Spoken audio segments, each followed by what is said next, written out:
Hello, and welcome to a special post Reagan National Defense Forum episode of Fault Lines. I'm Martha Miller, NSI's Deputy Executive Director, and I'm joined by my co-host, Lester Munson, NSI Advisory Board Member and former Staff Director of the Senate Foreign Relations Committee. This episode is part of a special series that began at the Reagan National Defense Forum, where we're taking a deeper dive into perspectives and insights shared during RNDF and looking ahead at what lies on the horizon.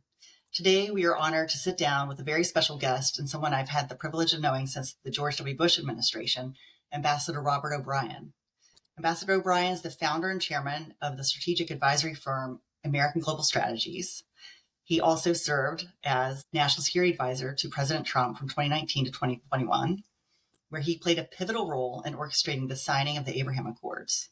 He also served as special presidential envoy for hostage affairs, where he was instrumental in securing the return of over 25 detainees and hostages to the United States. Ambassador O'Brien, thank you for joining us today. It is a pleasure to have you as part of this series. Well, thank you, Martha and Lester. It's great to be with you. So let's get started. In your Foreign Affairs article this past June, you described the Trump administration's peace through strength approach. Could you describe this approach to our audience? And how do you see this strategy playing out in addressing today's geopolitical challenges? Thanks, Martha. The idea of peace through strength is, it's an old concept. It comes from Roman times, and the idea is if America is strong, there will be peace in the world. When our adversaries will be afraid of us, they'll be scared of us, as Alex Karp said so brilliantly at the Reagan Forum.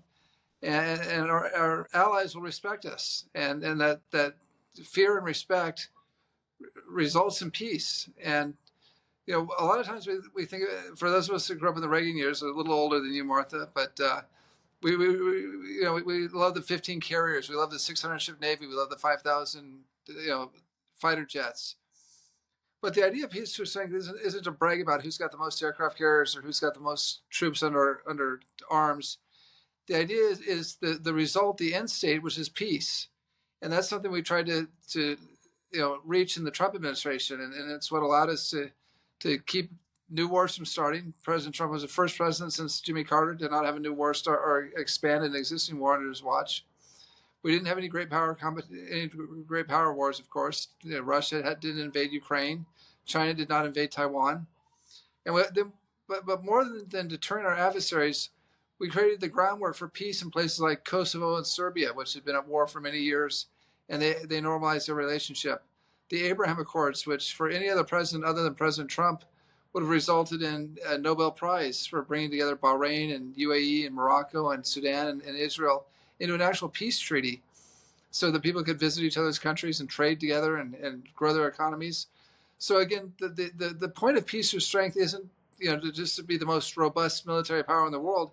Is to get to that end state of peace where we can have good relations with other countries and be free of war. Ambassador, I want to ask you about alliances. There's been a lot of talk about particularly from our friends on the left, about whether the incoming administration will honor the alliances and the friendships the U.S. has in the world. And I'm interested in your thoughts on that, but also on the fact that a lot of our biggest allies seem to have some political turmoil right now.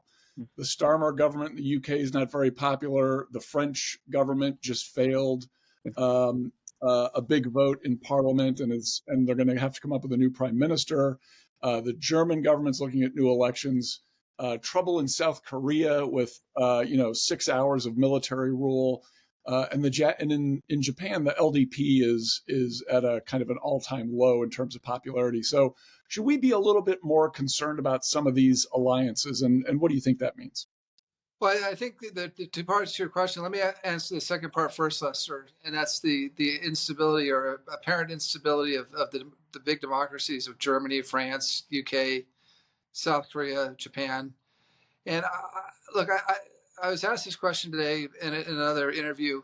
Is there a conservative backlash going on? Is there a liberal backlash going on? I think the backlash that's happening isn't so much on the spectrum of right to left. I think it's more populism versus establishment elites. And I think working men and women around the world, whether they're in Germany or France or South Korea or America, are concerned at the vast wealth that's being accumulated at the top, and the difficulty in paying for gas and groceries at the bottom, not even just at the bottom, at the middle band of our countries. And so I think you're seeing a lot of political instability in democracy because, unlike the authoritarian regimes like China and Russia, where you can't express your dissent, or Syria until maybe today, you can't express your dissent in a democracy. And so you're seeing a lot of blowback. If it's a conservative government, oftentimes it's a opposition Labor or Liberal Party that's doing well. Or in Canada, where you've got the Trudeau government is teetering and will probably lose the next election to a very conservative government. So, but it's not conservatives everywhere. In South Korea, it's the liberals. It's a conservative government that's under pressure from the left.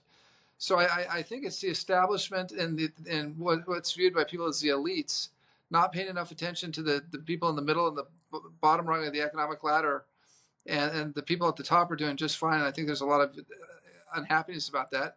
And look, I think that partially explains President Trump's big victory, last month. So I think that's what's going on. When it comes to the alliance as a whole, though, look, I think one of our great advantages is our alliance system. The fact that we have real allies who share our values in NATO, with Australia, with South Korea, with Japan. They're not all in the same alliance, but it used to be ANZUS and the bilateral alliances that we have with the Philippines and Thailand, South Korea and Japan. We're now kind of forming, when this started in the Trump administration, forming a trilateral alliance between Japan, South Korea, and Republic of Korea, ROK, and the U.S. And so I think we're seeing great alliances and strong alliances. Now, there's been a lot of talk about the U.S. not, under President Trump, not supporting our alliances or wanting to withdraw from NATO. And I would posit to you, Lester and Martha, that President Trump actually was the biggest supporter of NATO that NATO's ever had, because his language was unorthodox, but NATO was falling into a deep hole versus the Russians in defense spending and defense capability, not just the dollars spent, but the ability to project power. And before the 2019 summit, when I was National Security Advisor, President Trump came out and said some tough things about Article 5. He said, well, if you're not paying your dues, and he was referring to the 2% Wales pledge of GDP for defense, if you're not paying your dues at a country club, you can't get a tea time. You can't eat in the dining room. And people went berserk over that and said he hates NATO, he's going to ruin our alliances. Well, he played the perfect bad cop, because Jens Stoltenberg, the Secretary General of NATO, and I went around with our tin cup and we raised $400 billion in non-U.S. NATO defense spending over 10 years. Now, that money started kicking in 2020, 2021, and it was there for the beginning of the Ukraine conflict. So a lot of the arms that went to Ukraine, the Europeans were able to transfer those arms because of the increased defense spending that President Trump demanded. But he got a lot of flack for being mean and talking nasty and being unorthodox in his diplomacy. But what I said at the time was, sometimes with your family, you can't always do this with the people who aren't your family or your close friends. If there's a problem and they're having difficulties, sometimes they need some tough love. They need some tough talk to get squared away. And that's what we did with NATO. And I think NATO is much stronger now because of President Trump, even if they don't want to admit it, than if President Trump hadn't come along. Well, I think it's not the first time I've heard people praise Trump for or crediting him with strengthening NATO. And I think certainly there has been a lot of criticism from allies, from Americans alike. But now, I think following that point, now we have Sweden and Finland as NATO members, right?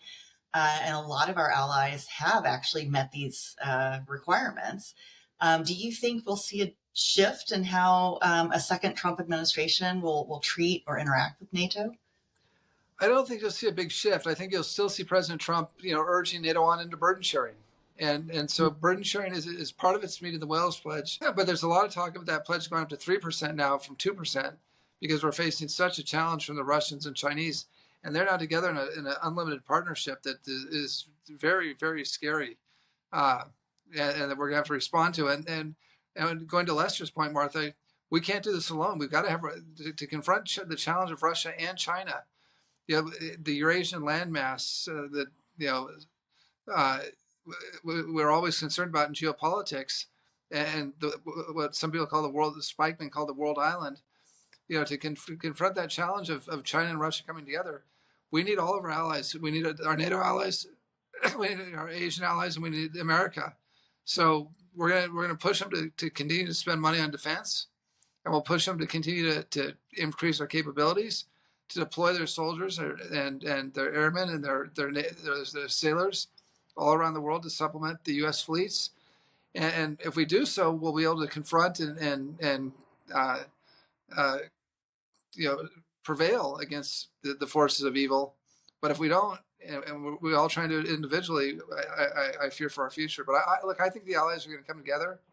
I think you're seeing that with Japan and Korea, which have had historic animosity, and they're coming together as allies with the United States, kind of as the intermediate party brokering that peace. And that's something we started in the Trump administration that I was involved in with the national security advisors of the two countries.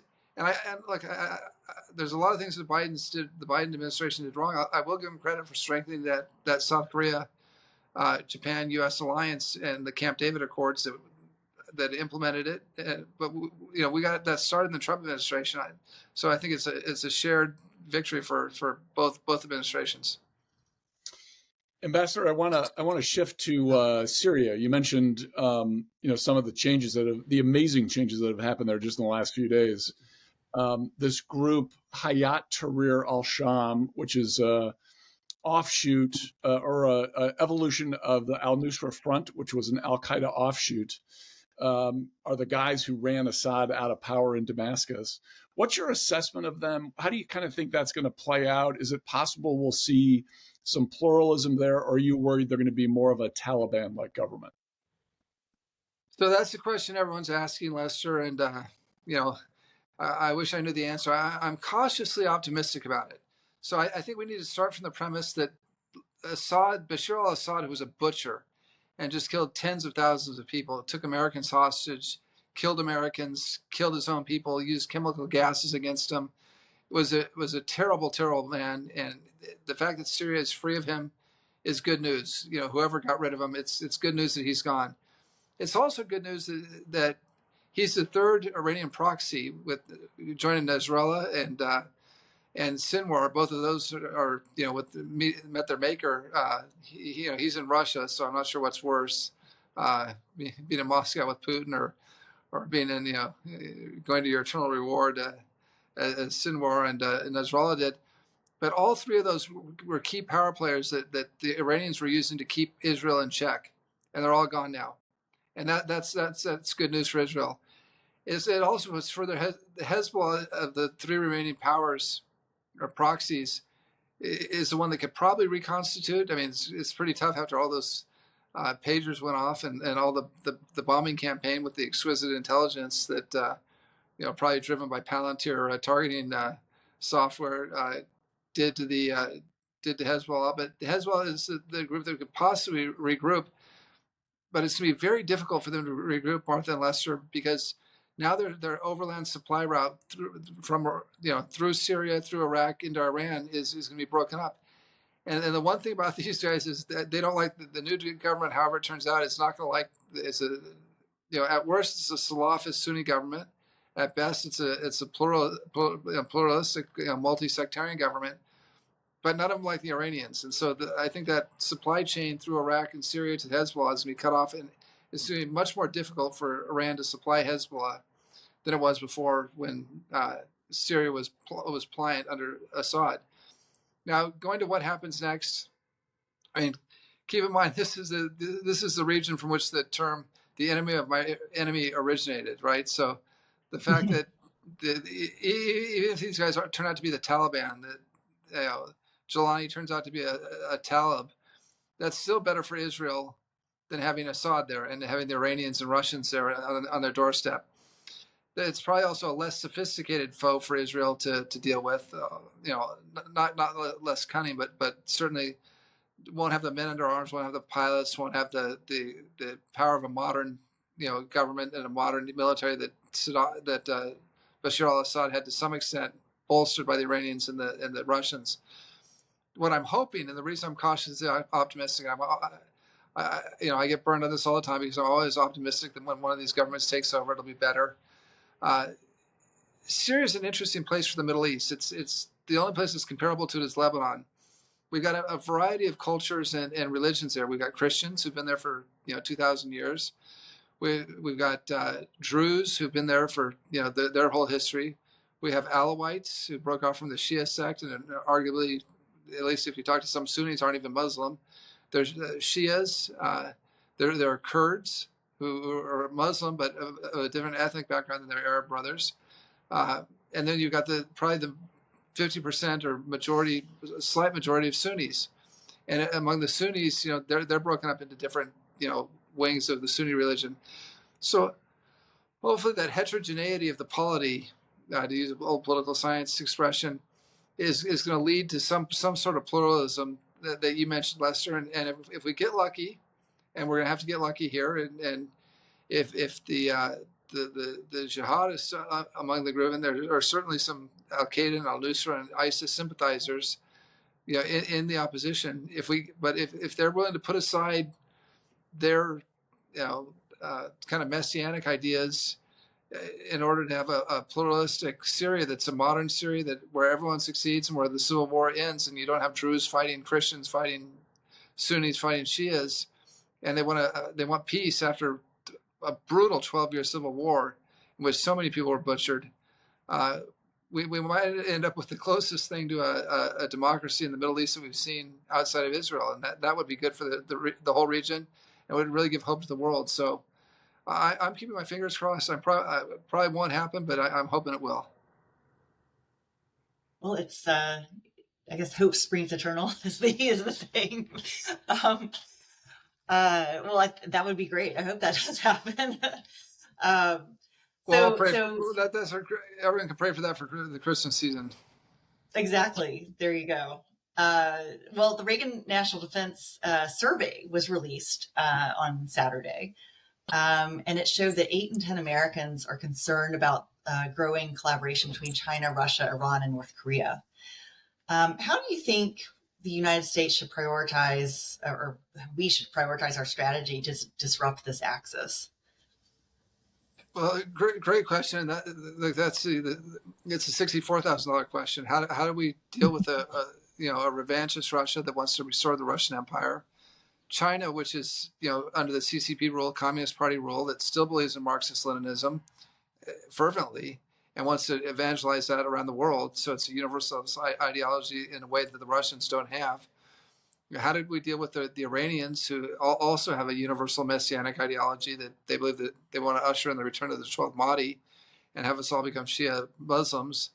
And then you've got the North Koreans who don't quite fit anywhere. It's kind of like the Sopranos. The Kim family took over a country. It's like the Sopranos took over New Jersey with a nuclear weapon and became a country. And so very, very different regimes. The one thing they all have in common is they want to displace the United States as a global leader.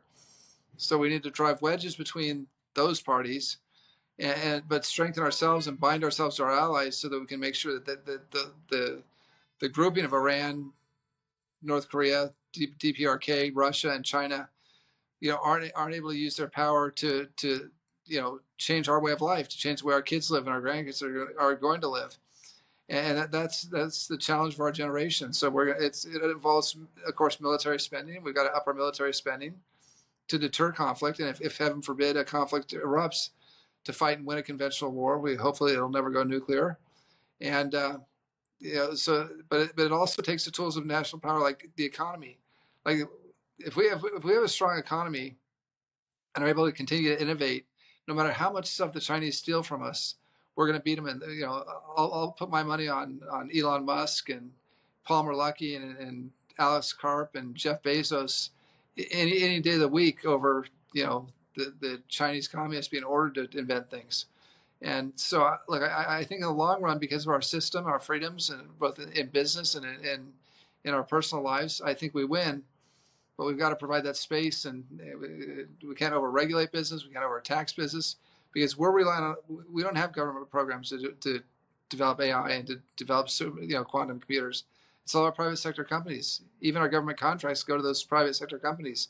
There's no like state-run institute for AI, that we have like they've got in China. So we've got to rely on our private companies, and if they do well, and we rebuild our military, we have strong diplomacy, and make sure that even if we don't change regimes, we let people know that there's like Ronald Reagan did. There's a place called America. There's a shining city on a hill that even if you're in a gulag in Russia or in a concentration camp in China, that somewhere out there there's hope because there's this place called America, and that's something our diplomats can do. We got to use our soft power well. So this is a fight that we've never faced something like this before with an adversary so big like China with such a huge economy, such a big military, such dedicated, clever people, hardworking people. As we know, we've got to. They're operating across every spectrum, every industry, every type of warfare. They're in space, they're in cyber, they're on the terrestrial, they're under seas with their new submarine force. So we've got to be in all those places, and it's a hell of a challenge for America and our friends and allies. But again, the ingenuity, the two things that give me a lot of hope are the ingenuity of the American people and our entrepreneur class, and our great alliances around the world of people who want to be like America. If you think about it, it's the high school cafeteria. They want to sit at the cool kids table. They don't want to sit at the table with Kim Jong-un and Vladimir Putin and Xi Jinping. They want to sit at the table with the cool kids. And let's keep being that table that people want to sit at. Great, I love that answer. One last question, Ambassador, before we let you go. Before you were National Security Advisor, you were the Special Envoy for hostage negotiations. I'm wondering what your assessment is of the Biden administration on that issue. They've had some celebrated cases of hostage returns. I think some folks were a little worried maybe we gave up too much and may have incentivized future hostage taking. What are your thoughts on that issue? Well, so I've got a myriad of thoughts, and it's a really kind of nuanced question, Lester, because before President Trump took office, the office that I held, the Special Presidential Envoy for Hostage Affairs, was created by President Obama. And it was created after the ISIS hostage crisis, when Kayla Mueller and Jim Foley, the journalist, and Peter Soloff and Kasich Peter Kasich were all killed. Stephen Soloff and Peter Kasich were all killed by ISIS. And sadly, the FBI, instead of going after the killers, went after the families and were harassing the families, telling them not to pay ransom. And we're going after the parents who were trying to get their kids home. And Obama was totally indecisive on military rescues, and the military probably could have rescued our hostages, on occasion, but the go order came too late. And so it was a real fiasco. And my office sprung up after that, and we had one hostage envoy before me, a career diplomat who's a good man, but didn't have any support from the department, and I don't think brought anyone home. But then we had President Trump, and I think President Trump looked at people who took American hostages, took people with nothing more than their blue passport, and took them hostage because they were American, as a real affront to him and as an affront to America. And in some ways, I think that his hostage policies kind of were the embodiment of American first foreign policy. That if you're going to take an American hostage, and the interesting thing about that is President Trump never asked me, how did they get there? Should they have not been touring that area? Should they, as a missionary, should they not have been preaching there as a businessman? Should they have not been doing business? Never blamed the victim, never shamed the victim for being in the wrong place at the wrong time. Never asked me what politics the victim or their families were. Never asked me what color skin or what religion they were. He didn't care. What President Trump cared about is that someone with a blue passport was being held to try and leverage him or try and get ransom from us. And he wasn't going to have it. And so I had a lot of support, which my predecessor didn't have. And we started bringing people home. And then when our allies and even some of our people sitting on the fence and adversaries saw that this mattered to President Trump, they got involved in the game because they wanted to help deliver hostages to us. And then I changed our hostage approach. Instead of paying ransom like Obama did, I said, look, we're going to use military rescues. And we launched a number of military rescues, both French commandos, UAE commandos, American commandos. We had the daring raid at the end of the administration when we got Walton out of Nigeria, when our SEALs went and, in less than 48 hours, flew all the way across the Atlantic to Nigeria and did a high altitude, low opening jump and landed and shot all the terrorists and rescued Mr. Walton and carried him 5 kilometers away to Osprey, and we got him back to the capital of Niger and flown home. It was an amazing rescue operation. So that's the way we approached it. And so we started getting people home in a way that had never been done before in American history. And it was from all over the world. Every case was different, but we got people home from Russia and Colombia and Venezuela and Yemen and Iran and China. And to their credit, I think President Biden was also very concerned, and I think he wanted to have a record that was similar to President Trump's. They went about it, their approach was a little different. Instead of using American hard power and using a force of will to bring them home, they started doing high-profile prisoner exchanges. They paid a lot of money in ransom to Iran. At one point, they paid $6 billion in frozen assets to Iran to get 3 or 4 Americans home. The concern I had with that, and I said this at the time when the Iran ransom deal was done, is it was twofold. Number one, you create a market for future hostage taking, right? Because the bad guys see that this is worth a lot of money. If I can take Martha Miller hostage because she's an American, I can get a lot of money for her down the road. If for $1 billion, I mean, a lot of people are going to take Martha hostage, no matter how difficult she is as a captive. Now, because I would be difficult. But look, so it's a like you can't fault them. Like if it's a Harvard Business School case, right? There's a business plan. There's a justification for doing it. But the second part is, what do they do with the money? And this is what really upset me. And it's one of the reasons why I said absolutely when I was hostage envoy, we wouldn't pay a dime. And we got the French to join us and the Italians to join us, and we got everybody on board in North Africa and the Sahel, because every time you pay the hostages money, you get a hostage out. It creates the incentive to take another hostage. But what do they do with that money? They buy weapons from guys like Victor Bout, and they buy ammunition, and then they go shoot up villages and kill thousands of people. And you talk to the locals, and they say, well, you paid for that hostage to get him back. We're glad you got your person back. But you know what they did with the money? They wiped out my village with the bullets that they bought. And so I said this at the time of the Iran deal. 3 weeks later, Hamas went in, slaughtered Jews with Israelis and Americans with the weapons of war they bought from the Iranians had given them with money that they gotten from us from hostage taking. And number two, they took 200 hostages. So both things happened. New hostages were taken, and people were slaughtered because of the money that we paid. And there's a direct correlation between it. And so that's where I break with the Biden folks. You saw it with Victor Bout. We spent 10 years trying to get that guy, and we got him the FBI got him in an elaborate sting operation in Southeast Asia. He was, if you've seen the movie Lord of War, this is a guy who is kind of based on Victor Bout's career. He was funding and arming rebels on both sides all over the world, but especially in Africa. The blood of thousands of people was on his hands. We finally got him. We took him off the battlefield. And then we traded him for Brittany Griner, for an NBA star, a WNBA star. Now, I wanted Brittany home as much as anyone else, but in the Trump administration, we would not trade Victor Bout for someone because we trade an inconsequential person, maybe a spy that we picked up or a sanctions violator, but we weren't going to trade a terrorist or an arms dealer or an assassin to get one of our innocent hostages home. But that's what happened there.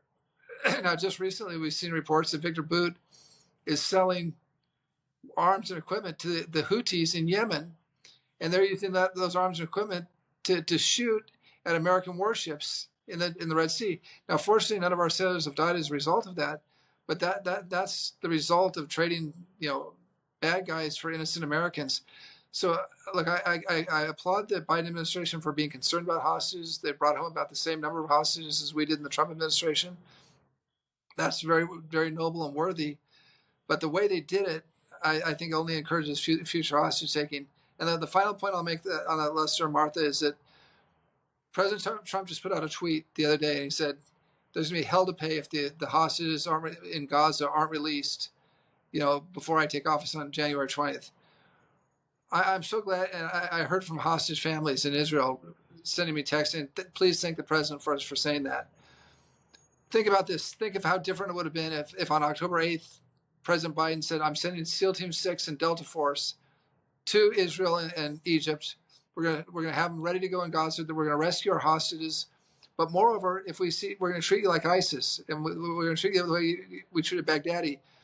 Any of your leaders who are in Doha or Ankara or anywhere outside of Gaza, we're getting you, and we're going to put you in Guantanamo Bay, and we're going to build up chits. So if your comrades ever want to see you again, we'll trade you person for person for the hostages that you've got in the tunnels and and you'll be living well in Guantanamo. It's sunny and nice, and you get fed 3 squares a day, unlike the poor hostages who are being treated like less subhumans. But we're going to take all you to Guantanamo, and if the hostages don't come out, you'll never leave Guantanamo. Where was I think instead, Biden kept sending Tony Blinken to have tea with them in Doha in 5-star hotels and tell them all the things we're going to do to our partner Israel to keep them from prosecuting the war, and sending the exact wrong message to these evildoers. We should have told them, hey, if the hostages are home, Baghdadi's last sight was of a Belgian Malinois named Conan, a military working dog, charging down a tunnel, teeth bared, coming for his neck. That was the last thing he saw before he pulled his suicide vest. If the last thing you want to see in your life is a Belgian Malinois coming after you, then don't give us our hostages back. If you want to live out your days and die in your bed with your boots on, then give us our hostages back. And we need a little more hard power to protect the American people. And that goes to the idea of peace through strength, where we started the interview. Well, Robert, we could spend this entire evening, probably days, talking to you. And, it would be great if we could. But unfortunately, we will have to wrap this up. So thank you so much, Ambassador O'Brien, for joining us today. And thanks to Devlin Burney, Claude Jennings, and the NSI staff for their help in producing today's special episode. Thank you all. Martha, you were a great colleague in the Bush administration. It was wonderful to serve with you. And Lester, you were also a colleague in the Bush administration. Thank you for all your service, both you and Martha, to the country. And it was great being with you tonight. God bless you all.